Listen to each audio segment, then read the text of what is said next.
ន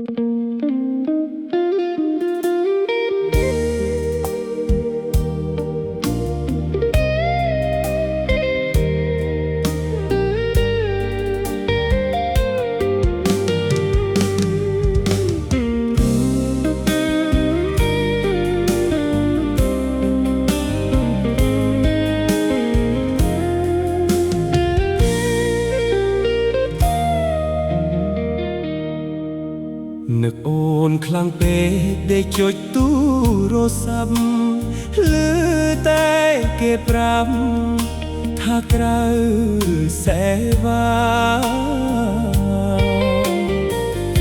អូនជានិស្សិតកំរិតបាក់រៃញាបងនឹកស្មានថាចូលសា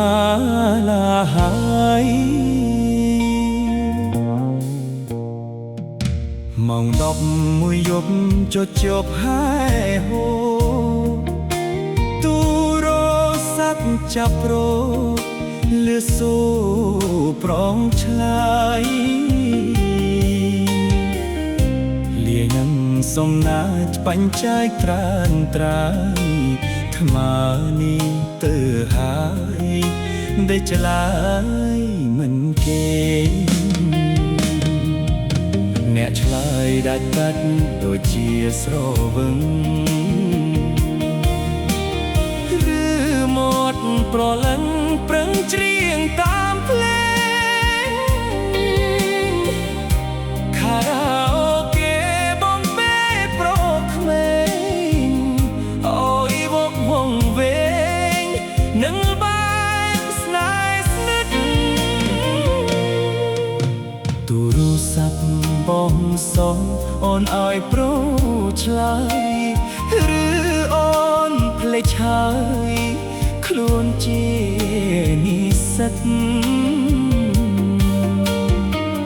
បងមិនស្ដាយទេបើអូនប្រែចិត្តស្ដាយឈ្មោះនិស្សិតចារិតដូចអូន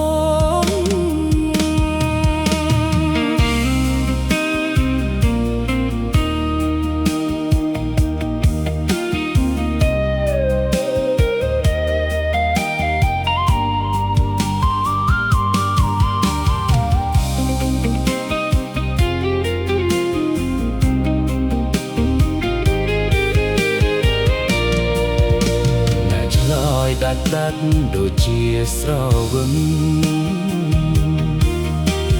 លឺមាត់ប្រលឹងប្រឹងច្រៀងតាមភ្លេងខារ៉ាអូខេបំពេប្រក្មេងឲ្យវកបងវែង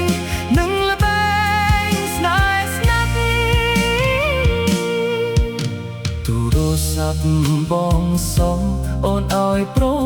ឆ្លើយឬអូនភ្លេចហើយខ្លួនជានិស្សិតបងមិនស្ដាយទេបើអូនប្រែចិត្តស្ដាយឈ្មោះនិស្សិត